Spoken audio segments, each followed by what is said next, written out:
Assalamualaikum warahmatullahi wabarakatuh. Ketemu lagi dengan Bapak Pak Arif Muhammad Uji dalam materi Sejarah Indonesia kelas 12. Pada pertemuan kali ini kita akan membahas tentang pemberontakan, ya masih seputar tentang pemberontakan yang ada di Indonesia, yaitu tentang pemberontakan Darul Islam atau Tentara Islam Indonesia, ya, DITI. Ya, minggu kemarin kalian sudah membahas bagaimana pemberontakan dari PKI Madiun, ya, bagaimana kejamnya ya PKI dalam memperlakukan rakyat Indonesia. Ya, dia ingin menciptakan sebuah negara yang ideologinya ideologi komunis, tapi dengan cara menghalalkan segala cara. Ya. Nah, pada pertemuan kali ini kita akan membahas sama pemberontakan yang berbentuk ideologi, yang dimana ingin mengganti ideologi Pancasila dengan ideologi yang lain. Kalau kemarin mah ideologi Pancasila ingin diganti dengan ideologi komunis, ya sekarang mah ideologi Pancasila ingin diganti dengan ideologi Islam, ya. Yang dimana pemberontakan ini ya dipelopori oleh Kartosuwiryo, ya, dengan nama organisasinya yaitu Darul Islam, ya, atau Tentara Islam Indonesia. Ya. Kita lanjut. Ya. Pemberontakan Darul Islam atau Tentara Islam Indonesia ini merupakan pemberontakan yang bertujuan memisahkan diri dari NKRI, ya, dari Negara Kesatuan Republik Indonesia dalam membentuk Negara Islam Indonesia. Ya, ini, ya. Jadi DIT ini tuh bertujuannya agar pisah, ya. Jadi tidak mau lagi bersatu dengan Indonesia karena ada kekecewaan terhadap Indonesia sehingga ingin memisahkan diri dan ingin mendirikan negara baru yaitu Negara Islam Indonesia. Ya, penggagas dari Negara Islam Indonesia ini ya adalah Sekar Maji Marijan Kartosuryo, ya. Dia merupakan salah satu tokoh Indonesia juga, ya, tokoh Partai Sarekat Islam Indonesia atau PSII, ya. Dia juga merupakan salah satu sahabat dekat dari Soekarno, ya, bahkan dia dengan Soekarno satu kamar, satu kosan, ya. Dulu awalnya sahabat tapi karena beda ideologi akhirnya menentang terhadap Soekarno. Dan pemberontakan ini diawali dengan diproklamasikannya berdiri Negara Islam Indonesia pada tanggal 7 Agustus 1949, ya, oleh Kartosuryo, ya. Ini awal mulanya, ya. Awal mulanya mulai terjadi pemberontakan setelah adanya proklamasi, ya. Setelah proklamasi tanggal 17 ternyata ada proklamasi lagi 4 tahun kemudian tanggal 7 Agustus 1949. Ya. Nah, pemberontakan DITI kemudian berkembang ke beberapa daerah, ya.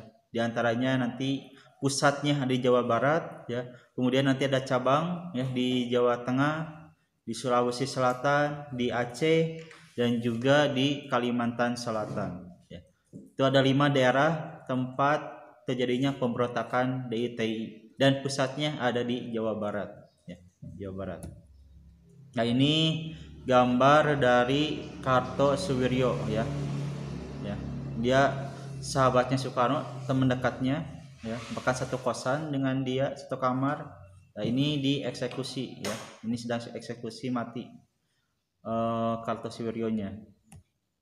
Ya, kita lanjut. Kita bahas satu persatu bagaimana pemberontakan DITI di berbagai daerah. Yang pertama yaitu di daerah Jawa Barat, ya. Jawa Barat. DITI di daerah Jawa Barat ini dilatar belakangi pertama kali adanya muncul ide dari pemikiran ingin mendirikan negara Islam Indonesia itu ketika kita dijajah oleh Jepang, ya. Di mana ada tiga orang pemuda yang ingin menciptakan sebuah negara, ingin mendirikan sebuah negara.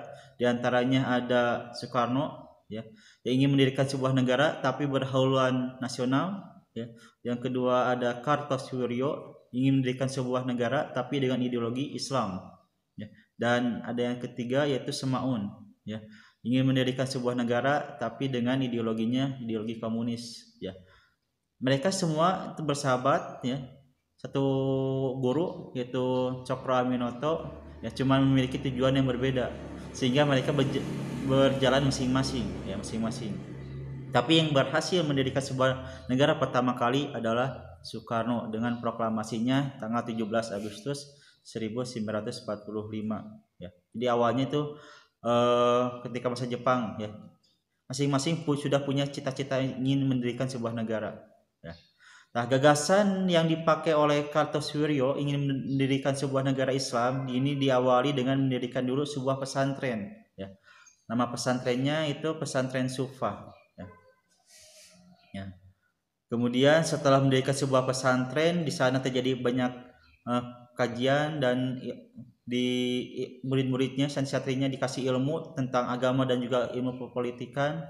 Selain itu juga Kartosuwiryo mendirikan sebuah organisasi militer ya, organisasi pertahanan untuk melawan penjajahan Jepang dan Belanda, yaitu dengan mendirikan Hizbullah dan Sabilillah ya, Hizbullah dan Sabilillah itu.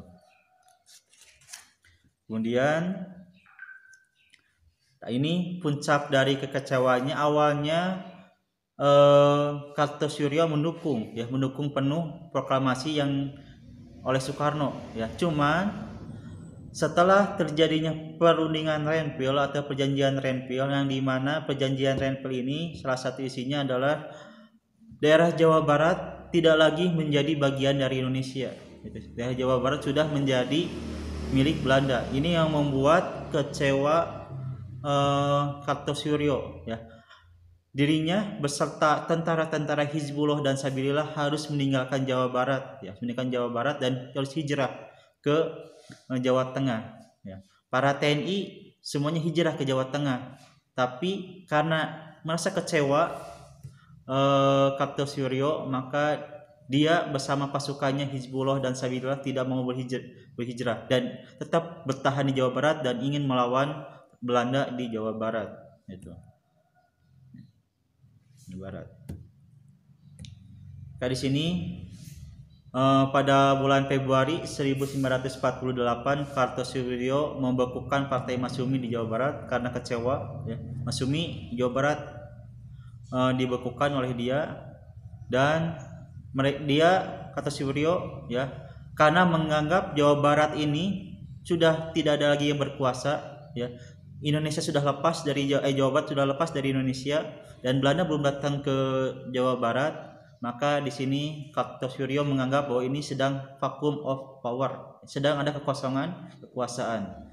Maka mulailah dia berkonferensi di Cisayong ya, membentuk sebuah negara, nama negaranya adalah Negara Islam Indonesia dengan tentaranya yaitu Tentara Islam Indonesia ya. Karena di sini dia dianggap kosong kekuasaannya. Rakyat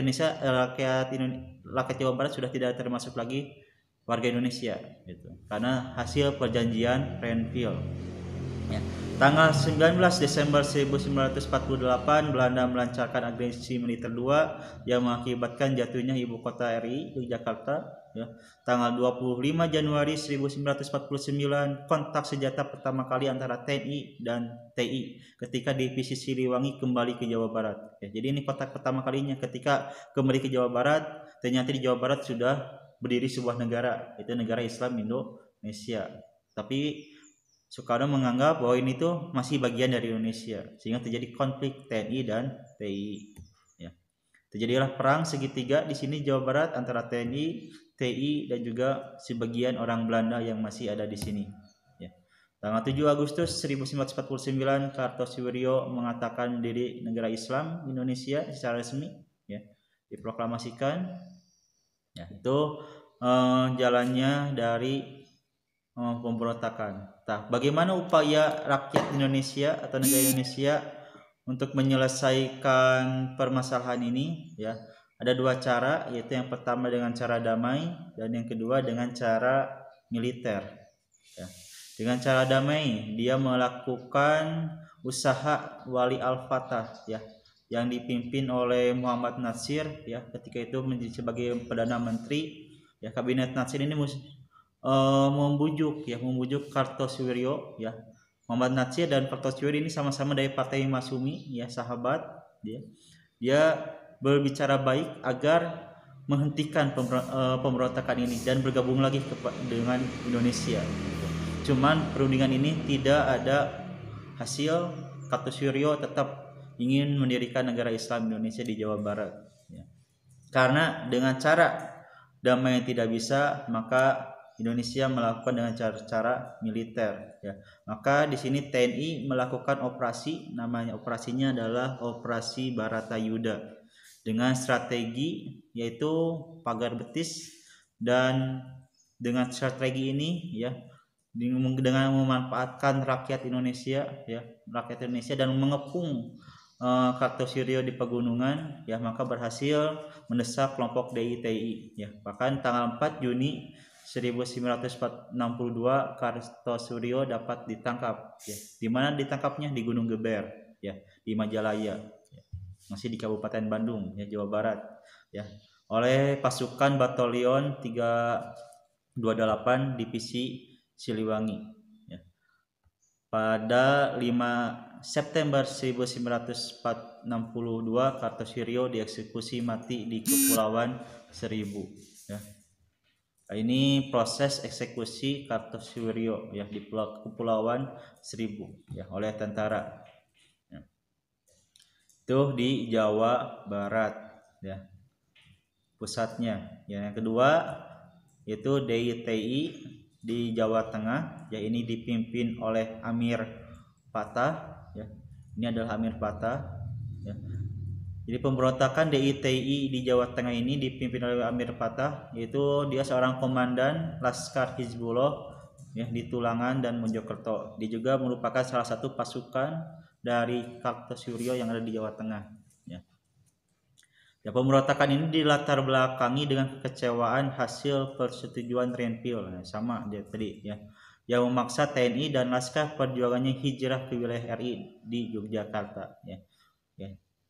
Mojokerto pun Tulangan dan Mojokerto itu ketika hasil perjanjian Renville tidak termasuk lagi dari bagian Indonesia, maka Amir Patah pun kecewa, maka dia sama seperti Kartosuryo ingin mendirikan negara di Tulangan dan Mojokerto dan bergabung dengan negara yang didirikan oleh Kartosuryo yang di Jawa Barat, yaitu negara Islam Indonesia. Nah, bagaimana jalan pemberontakannya? Di sini pada Agustus 1948 Amir Patah membawa 3 kompi pasukan Hizbullah ke Pekalongan yang sudah ditinggalkan oleh TNI akibat persetujuan Renville. Jadi Amir Patah kemudian mendirikan sebuah majelis Islam dan pasukan bersenjata Mujahidin. Pada tanggal 23 Agustus 1949 Amir Patah memproklamasikan berdirinya negara Islam Indonesia di Jawa Tengah. Pusatnya itu di Bumi Ayu. Bumi Ayu menjadi pusatnya. Kemudian setelah berdirinya negara Islam Indonesia, di sini Amir Patah terus melakukan pemberontakan dengan cara menyerang pos-pos TNI di Pekalongan, TNI di Pekalongan. Sehingga di sini beberapa TNI gugur, termasuk salah satunya adalah Komisaris Bambang Supeno. Dia juga komisaris yang ada di Pekalongan, gugur juga akibat dari serangan dari Amir Patah. Bagaimana Indonesia dalam menghadapi serangan dari Amir Patah ini?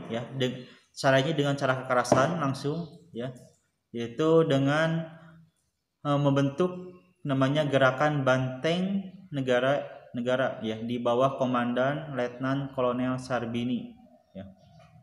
GBN ini berhasil menghentikan pemberontakan DITI di Jawa Tengah. Dan Amir Patah pun ternyata dapat ditangkap tanggal 22 Desember 1950. Selanjutnya kita akan membahas pemberontakan DITI yang ketiga, yaitu DITI Aceh. Ini dipimpin oleh Gubernur Aceh langsung, yaitu Daud Bere. Ini latar belakang kenapa ada pemberontakan DITI di Aceh, itu dilatar belakangi ketika pada awalnya ya tanggal Agustus 1949 Wakil Perdana Menteri ya, dari Kabinet Hatta II yaitu Sapruddin Prawinanegara ya ditempatkan di Aceh dengan tujuan memimpin perjuangan di Sumatera ya dalam perundingan KMB ya. Dalam perundingan KMB Sapruddin menjanjikan Aceh menjadi sebuah provinsi ya. Kalau Indonesia benar-benar lepas dari Belanda. Dari Belanda. Maka di sini Daud Bereh mendukung perjuangan dari Sapruddin Prawinanegara ya untuk agar hasil KMB-nya berhasil dan Indonesia benar-benar lepas dari Belanda. Tapi ya ketika tahun 1950 Aceh yang asalnya statusnya provinsi ternyata diturunkan menjadi daerah kabupaten atau keresidenan ya. Bahkan hak istimewanya ya asalnya Aceh itu menjadi provinsi yang istimewa yaitu dengan berideologi Islam ya. Karena menjadi kabupaten Aceh ya, maka hak istimewanya dicabut dan Aceh bukan lagi daerah istimewa. Yang ini yang membuat Daud Bereh kecewa ya terhadap keputusan dari pemerintah Indonesia yang awalnya menjanjikan menjadi provinsi dan menjadi daerah istimewa, cuman akhirnya ternyata tidak jadi ya. Maka Daud Bereh dan pengikutnya kecewa, terutama anggota Persatuan Ulama Seluruh Aceh atau PUSA ya, yang dipimpin langsung oleh Daud Bereh.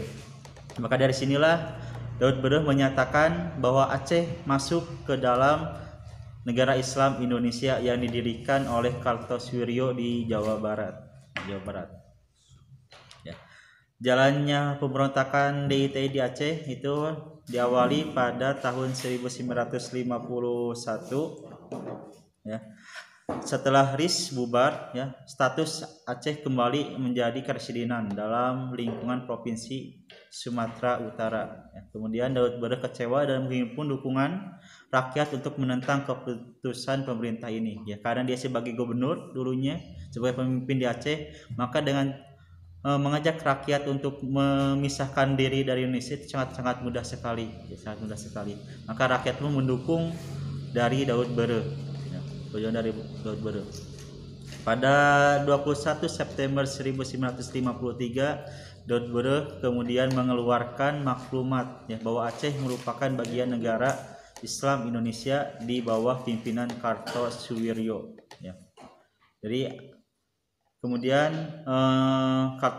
Daud Bereh melakukan propaganda agar Aceh atau rakyat Aceh menentang dari NKRI dan supaya mendukung NII ya.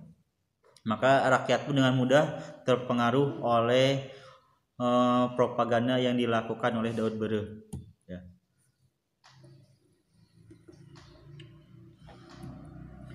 Nah, bagaimana negara Indonesia mengatasi pemberontakan di Aceh? Ini kalau di Aceh tidak melakukan dengan cara kekerasan, tapi dengan cara damai, ya. Di sini dengan cara membentuk sebuah komandan, namanya Komandan Daerah Militer, ya, bernama yang dipimpin oleh Letnan Kolonel Sejamaun, ya. Dia menerapkan kebijakan, ya, yaitu konsepsi prinsipil bijaksana. Ya. Pada tanggal 5 dan tanggal 7 Juli 1957 Sejamaun ya Gaharu mengadakan pertemuan dengan tokoh di desa Lamteh ya bersama juga dengan Daud Bereh ya. Dan pertemuan ini menghasilkan sebuah ikrar namanya Ikrar Lamteh ya. Pada tanggal 17 Desember 1962 diadakan musyawarah kerukunan rakyat Aceh yang digagas oleh Pangdam I Kolonel Muhammad Yasin ya. Dengan isinya di mana Aceh kembali menjadi provinsi ya, menjadi sebuah provinsi dan hak istimewanya dikembalikan lagi ke Aceh ya. Sampai saat ini Aceh menjadi provinsi Aceh Darussalam dan punya keistimewaan yaitu dengan menerapkan syariat Islam di sana ya. Dan Aceh sampai saat ini kembali ke Indonesia. Ya, itu cara mengatasi pemberontakan DITI di Aceh, ya, di Aceh. Selanjutnya ada pemberontakan DITI juga ya di daerah Sulawesi, tepatnya di Sulawesi Selatan yang dipimpin oleh Kahar Mujakar ya. Kahar Mujakar dia merupakan salah satu anggota dari Kesatuan Gerilya Sulawesi Selatan atau KGSS ya, KGSS. Jadi ini Kahar Mujakar ya kecewa terhadap Indonesia karena ini KGSS ya meminta agar para gerilyawan secara keseluruhan menjadi anggota TNI atau APRIS dan menjadi divisi Brigade Hasanuddin dengan Kahar Mujakar sebagai panglimanya, cuman ditolak ya, tuntutan itu ditolak oleh pemerintah Indonesia ya, sehingga di sini membuat Kahar Mujakar merasa kecewa ya. Dia yang berjuang di Sulawesi Selatan melawan Belanda, tapi setelah bebas ya negara Indonesia ternyata di malah tidak memiliki jabatan sama sekali ya, tidak sama sekali. Maka di sini Kahar Mujakar bersama pasukannya, orang yang mendukungnya, menyatakan diri bahwa dirinya bergabung dengan negara Islam Indonesia Karto Suryo yang ada di Jawa Barat ya. Pada tanggal 16 Agustus 1951 karena kekecewaan tersebut ya tidak dipenuhi bahwa dirinya menjadi panglima APRIS di Sulawesi Selatan ya, Kahar Mujakar mengajak pasukannya yang mendukung dirinya untuk masuk ke hutan dengan membawa senjata dan melakukan gerilya ya melawan TNI yang ada di Sulawesi Selatan ya. Pada tanggal 7 Agustus 1953 Kahar Mujakar ya tadi menyatakan dirinya sebagai bagian dari Darul Islam di Jawa Barat ya. Dan pasukannya yang bernama KGSS berganti nama menjadi Tentara Islam Indonesia. Nah, bagaimana cara mengatasi persoalan yang ada di Sulawesi Selatan ya, melawan Kahar Mujakar ini? Indonesia menerapkan operasi militer ya secara besar-besaran, mengirim beberapa pasukan ke Sulawesi Selatan untuk mengepung Kahar Mujakar di hutan, dan ternyata berhasil. Tanggal 3 Februari 1965 Kahar Mujakar tewas dalam peperangan dan ditembak mati ya, Dan terakhir ya, pemberontakan yang di Indonesia yang berhubungan dengan Darul Islam itu berada di Kalimantan Selatan ya, di Kalimantan Selatan pada bulan Oktober ya 1950 terjadi sebuah pemberontakan, yaitu dilakukan oleh Kesatuan Rakyat yang tertindas ya, yang dipimpin oleh mantan anggota Angkatan Laut Republik Indonesia Divisi 4 Letnan 2 bernama Ibnu Hajar ya, Ibnu Hajar ya. Dia bersama kelompok yang tadi Kesatuan Rakyat yang tertindas menyatakan bahwa dirinya bagian dari organisasi DITI di Jawa Barat ya, dan dia membentuk cabang yaitu DITI di Kalimantan Selatan ya. Latar belakang terjadinya pemberontakan ini ya terjadi karena rasa kecewa juga ya, rasa kecewa dari anggota ARLI ini ya, dari Ibnu Hajar, ketika penataan ketentaraan mulai dilakukan di Kalimantan Selatan oleh pemerintah Jawa, yang berakibat banyak anggota ARLI Divisi 4 yang mobilisasi atau mendapatkan posisi yang tidak sesuai dengan keinginan mereka. Itu awalnya ya. Masih rasa kecewa juga ya. Pada bulan Oktober 1950 DITI juga melakukan pemberontakan di Kalimantan Selatan dipimpin oleh Ibnu Hajar, pengacauan dengan cara menyerang pos-pos kesatuan TNI yang berada di Kalimantan Selatan ya.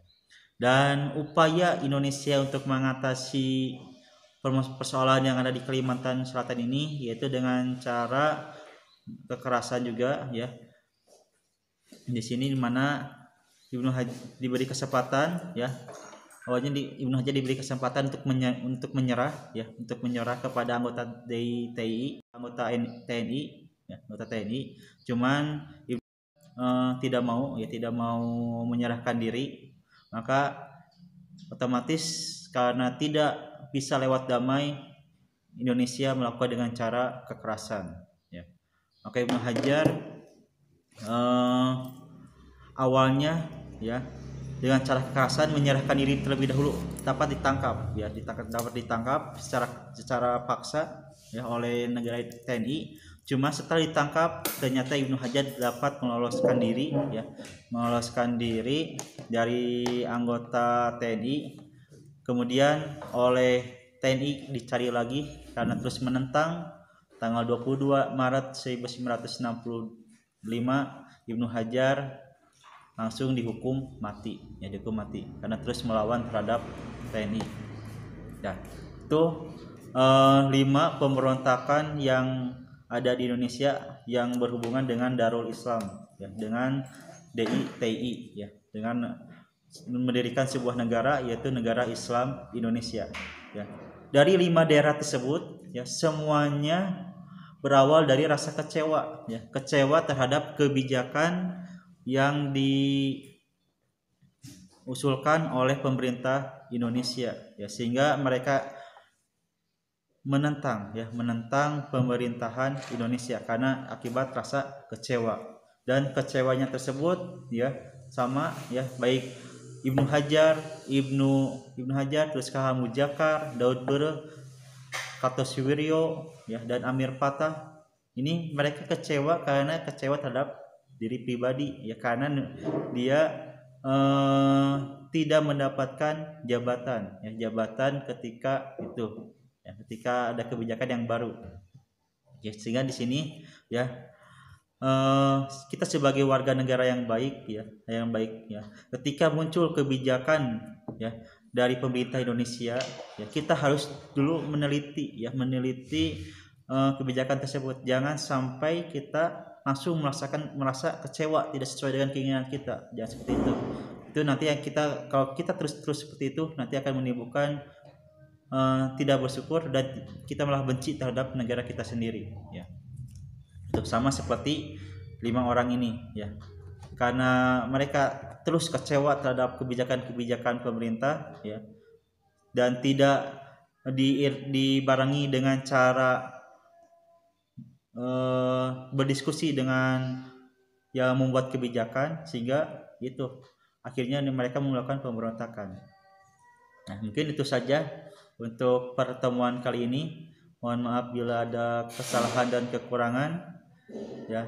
Untuk pertemuan selanjutnya kita akan membahas tentang pemberontakan yang bersifat sistem pemerintah dan yang lainnya, seperti nanti PRRI Semesta dan APRA dan yang lainnya. Ya, terima kasih. Assalamualaikum warahmatullahi wabarakatuh.